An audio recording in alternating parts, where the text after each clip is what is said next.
Good afternoon. Today I had Jenny with me. Hi, Jenny. Would you like to introduce yourself and tell us a little bit about yourself? Thanks, Donna. Yeah, I'm Jenny Kane most of the time. Sometimes I'm Jennifer Ash as well. I've been writing for 17 years now. At least I've been published for 17 years.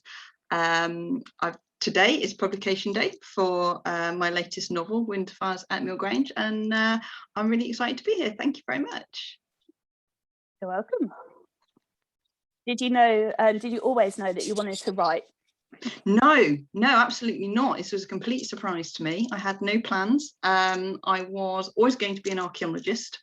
If not an archaeologist, I was going to be the world's leading expert on Robin Hood. I was an archaeologist. And then I was very, very briefly an expert on Robin Hood and used to teach medieval criminology at the University of Leicester for a little while. And then my husband's job moved from England to Scotland, and in Scotland they don't teach English history at university, or they didn't at the time. So I had to have a rethink and had a young family. And one day an idea for a story came to my head, literally from nowhere. I swear I have no idea where it came from. I was in a cafe on my own, my kids were at school. I wrote it on a serviette, just a short story. And a friend said to me, oh, send it off to a publisher. What's the worst that can happen? And it was accepted, and I haven't looked back. It really came from nowhere. I'm a complete accidental author. Wow. And how many books have you written now after all those years? Okay, so I sounds awful, doesn't it? I've lost count a little bit. The novel that came out today is my 36th. But I've had 200 plus publications one way or another in the last 17 years. Short stories, novels, novellas, scripts. Yeah, it's been a ride. Yeah, it's been fantastic. Okay, so this will be a tough question. If you were to be picked up and put as a character in any of your books, which would you choose? Oh, that's difficult. It's particularly difficult because I am the character in quite a few of, well, no, not in quite a few. In the first rom-com I wrote, the first time I became Jenny Kane, there are two characters in there, one called Amy and one called Kit, and they're both me. Amy is me as Jenny Kane, and Kit, who's an erotica writer, is me as one of my other me's, which is KJB, because I started as an erotica writer back in the day. And they're both very much based on my split personalities. So I suppose I should say them because they are me, but also in Romancing Robin Hood, something I wrote a little later, it's about a woman who teaches medieval history who's obsessed with Robin Hood. Sound familiar? So yes, but no, more seriously, I think probably Thea Thomas from Midsummer Dreams, because she's an archaeologist and a Roman historian, and she sort of stuck with it and she stayed in the business. And I would have loved to have carried on being an archaeologist. I really loved that life. I was so lucky, did a lot of traveling, found a lot of things, but it doesn't fit with family life. It's not something you can do with little kids, really. So yeah, Thea Thomas from the Mill Grange series. Thank you. A long answer to a very straightforward question, sorry. No, it's a difficult question, especially when you've written so many books, so that's fine. What's the most interesting thing you found researching books? Oh gosh. Now, as you can imagine, I've done fair whack of research. I think actually it was for one of my Jennifer Ash books. The Jennifer Ash stuff are medieval historical crime. And I largely based research on the PhD I did years ago about a criminal family called the Folvilles, who really lived in Leicestershire in the 14th century. And during the course of researching the final of the Folville novels, I had to go back to the original medieval documents to refresh my memory, because I like to hook the plot on something that really happened and have like historical documents to back it up. And I came across the lead bad guy, if you will, is a guy called Richard Willoughby, who really was a terribly unpleasant guy who lived in Wollerton in Nottingham, and he had a lot of power. He was a justice of the peace, and they were really powerful men. and I was trying to work out a hook that could go beyond him just being a bad guy, if you like. So there was something suspicious about him. And doing this research, I found that his wife, Isabel, had gone missing in mysterious circumstances, and those mysterious circumstances were never resolved. So I've resolved them in my book. But if I hadn't gone through and found that little tiny snippet in Calendar of the Painton Rolls for, I think it was 1328, I would never have hooked onto that, because I don't like making up people's husbands and wives and what have you, not when they're like real historical people. So yeah, it's probably that, actually. Yeah. Oh, yeah, that's and another probably difficult question: if you were to take any of your characters out for a meal, who would you choose? Ooh, gosh, again, very tricky. Do you know, it's going to have to be Bert Hastings. Bert Hastings is a little old man from the Mill Grange series. He's 85 years old by the end of the series, and he's just adorable. He's based on both my grandparents, well, both my grandfathers, I should say. It's a little bit of both of them, and I absolutely adore him. And I have found that most fans of the series latch on to Bert and his wife Mabel more than any of the others. So if I could just have one, it would be Bert. But if I could have both of them, I'd have Bert and Mabel, probably over cheese scones and coffee. Awesome, that sounds like fun. Yeah. Do you hide any secret jokes or messages in your books that only a few people would understand? No, but I want to now. How cool is that? I do subliminally teach people things. I do try and like sneak in a little bit of history, or get like some sort of positive message across sometimes, without being preachy or patronizing or anything, I hope.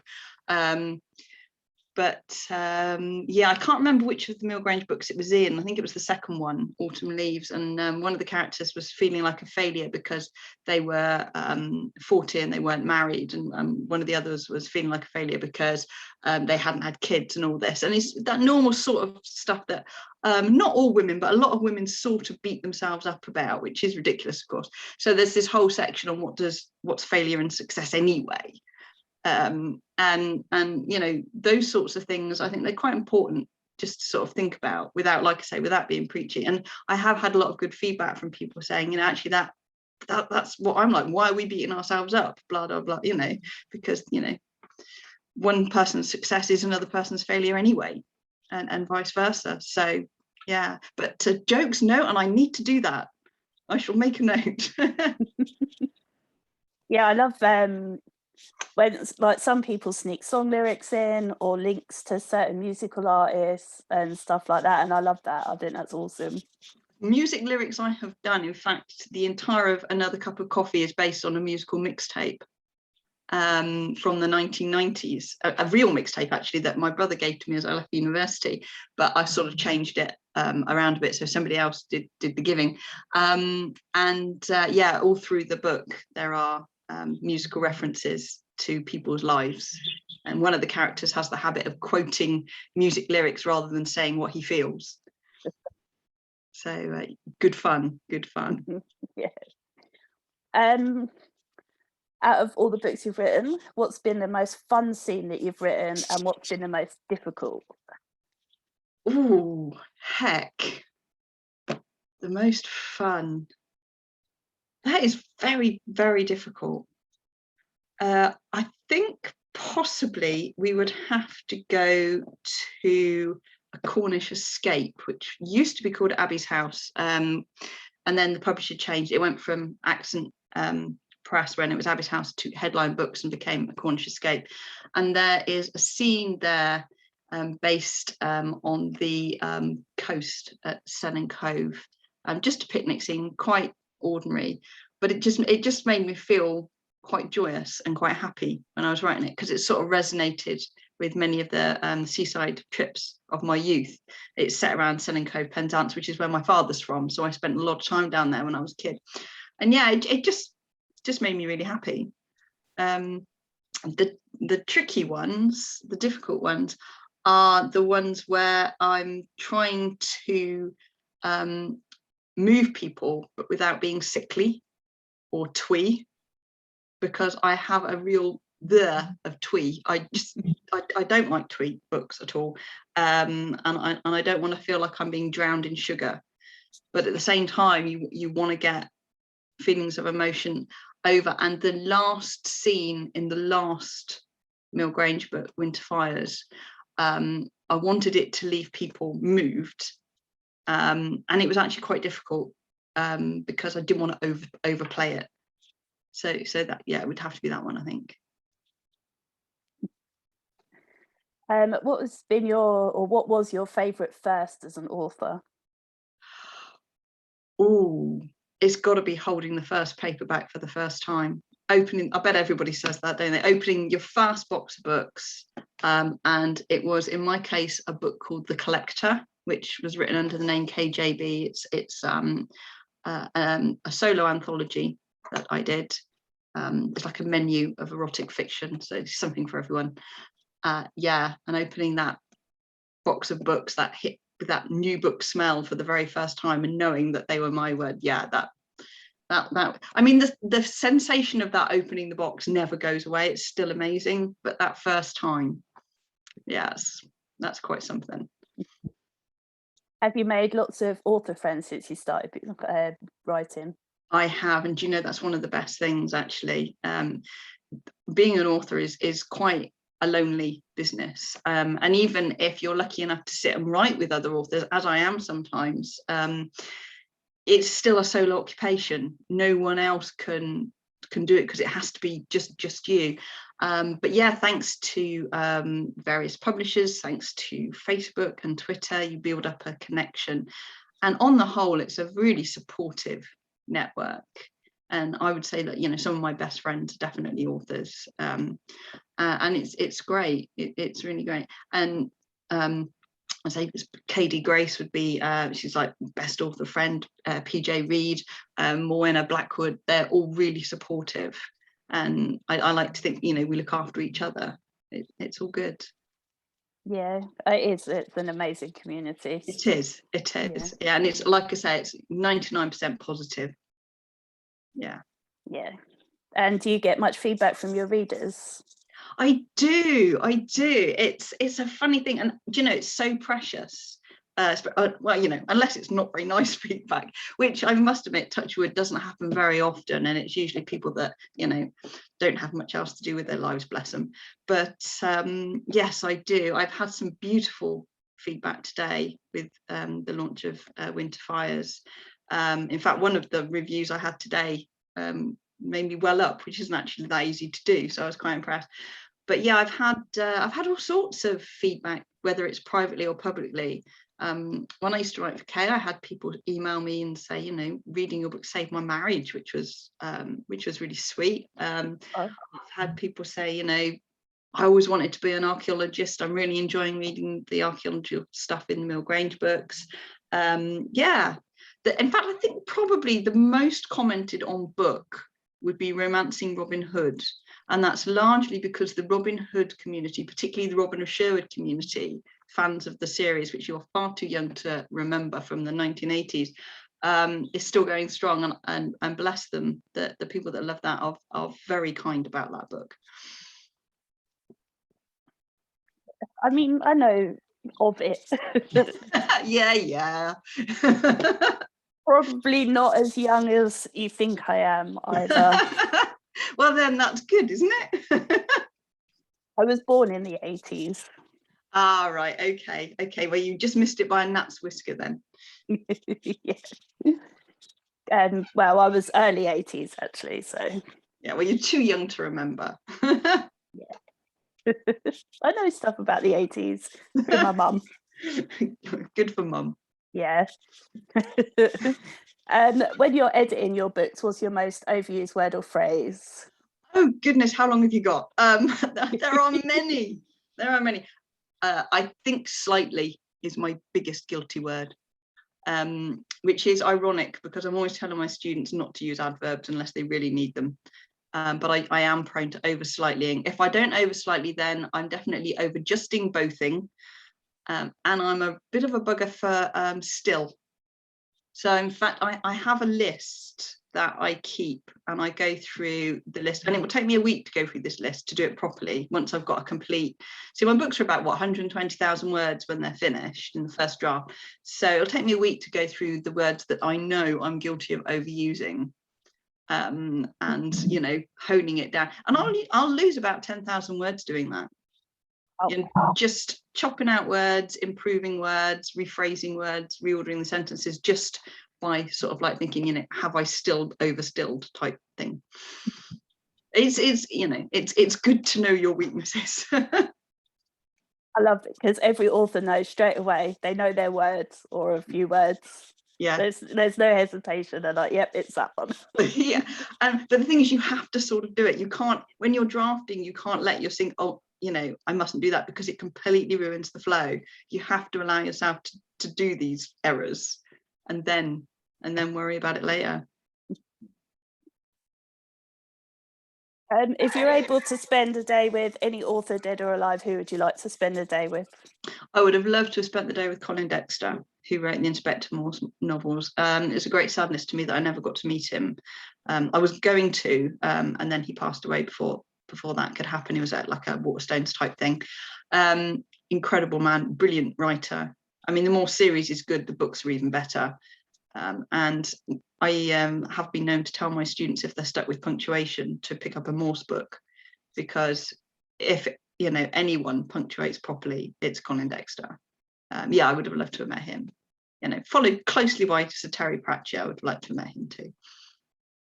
Yeah, he's a popular choice as well. Yeah, just a genius. Well, they both were. Yeah. Have you attended any literary festivals? Attended, run, sweated over. Yes, I used to run the Tiverton Literary Festival with 2 colleagues for a few years before life, pandemics and things came along. I frequently go to the Penzance Literary Festival down in Cornwall. I've been to lots and lots. I really love them. I love the interaction. I've done author talks there. I've done book sales there. I was at Appledore Literary Festival just a couple of weeks ago down here in Devon. Sometimes I teach my writing workshops. That's what I tend to do when I go to Penzance. I do a teaching workshop down there at the Morab Library, which is always good fun. Yeah. So, but when you're not writing and you're not being a mum, what do you enjoy doing? What do you mean when I'm not writing? Have you not heard how many books I've written? I don't have a lot of time off. I work 7 days a week. The thing with being a writer is you're self-employed, and there aren't really lots of opportunities for downtime. But when I do have a little bit of time, I like to walk. I really enjoy the outside world. Luckily my husband likes to walk as well. So we live near Exmoor. We quite often walk on Exmoor, Dartmoor sometimes, or over to the Blackdown Hills. But yeah, fresh air is the thing, just to get away from the laptop and screens and stuff. Yeah, but mostly no, I'm at work. Yeah. Who was your first celebrity crush? I've never had one, darling. Never had one. Wow. No, not really. The closest I've got was the young Ray Winstone, who was Will Scarlet in Robin Hood, very much a twinkle. But even then, by proper standards of celebrity crush, I was just more interested on how his character ticked, which I think was maybe like the writing on the wall for my future career. But no, I never have. I'm really rubbish at celebrities, to be honest. I never know who they are. Yeah, I mean, people ask me, and I don't remember. It's a long time ago. Yeah, I don't watch much telly. Not because I'm anti-telly. I just don't have a lot of time to watch telly. And just because I know their face doesn't necessarily mean I know their name. In fact, my producer, who deals with all my scripts, often despairs of me, because he'll say, we can get so and so to play this role, and I'm like, have to Google them because I don't know who he's talking about, and they turn out to be really famous, and I'm like, sorry, I don't. So I just trust him to do all that. Yeah, I mean, I have the TV on, but generally I'm reading or you know, interviewing or blogging or whatever. So it's on in the background for noise. It's like the radio almost, isn't it? It's like white noise. Yeah, I know what you mean. Yeah, and people ask me, if you watch this, if you watch that, I'm like, no. Yeah, I've got a backlog of stuff that I really want to watch or need to watch, and yeah, I'm never going to catch up. Do you get much time to read? I read every day. I love to read, and you know, you can't write well if you don't read. You need to read, and as I said, it's a joy. I read every night before I go to bed for at least half an hour, if not an hour, and I tend to read in the bath. Or is that too much information? I don't know. And on a Sunday afternoon, my spoil moment, I have at least half an hour reading on a Sunday afternoon with a cup of coffee, and that's like my time when I'm not working, I'm not doing the housework, and my husband and I both sit and read for a good half an hour. Like bliss. If you were able to travel to any period of time, either forwards or backwards, where would you go?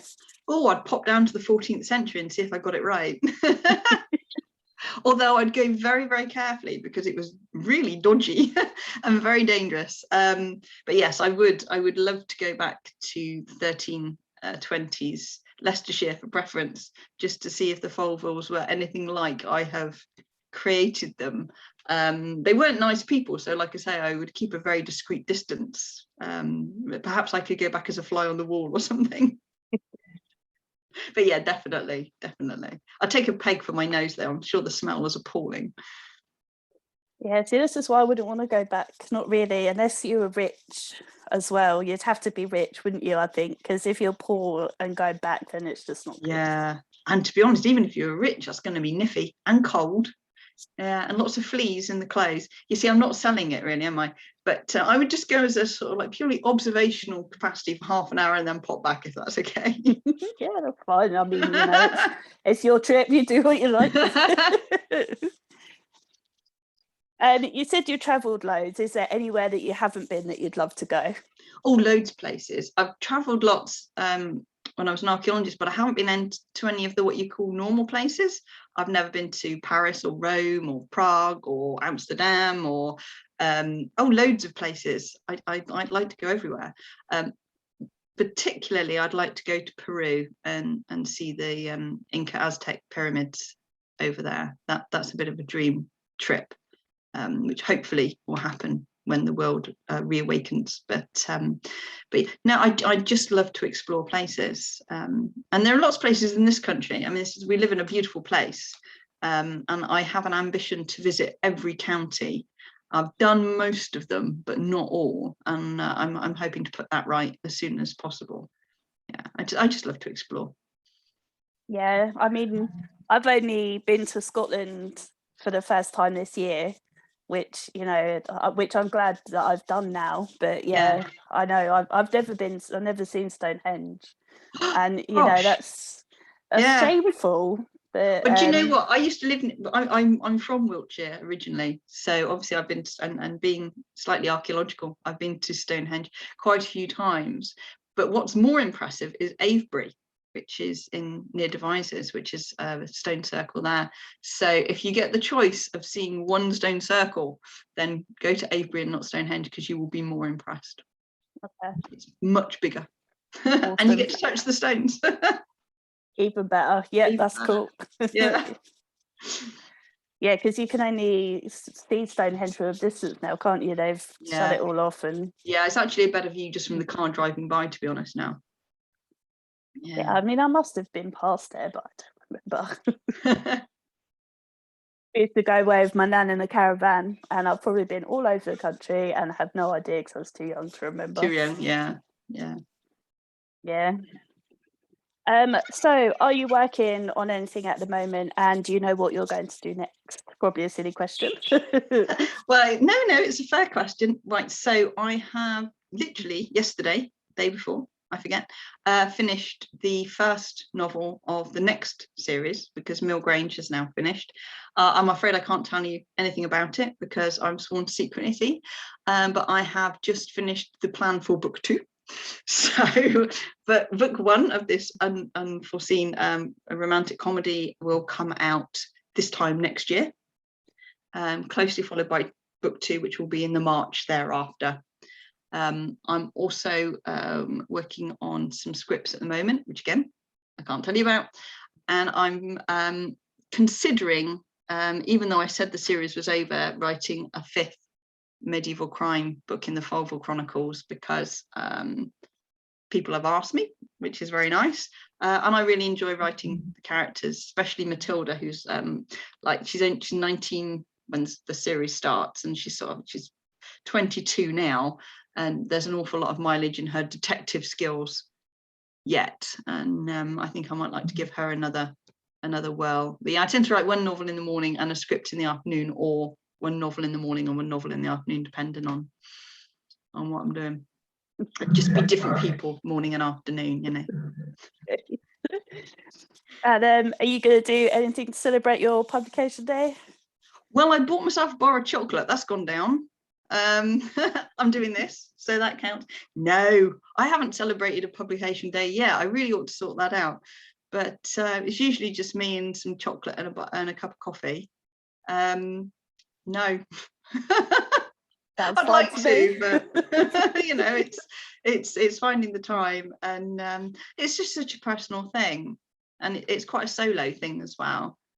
And yeah, it's very difficult to do that. Having said that, my lovely publisher sent me a beautiful little present today, which was so sweet. It's a little box of little handmade winter biscuits in the shape of polar bears, which is very fitting for the book, and I was very touched with that. So I will probably eat my polar bear and have a cup later, which would be quite nice.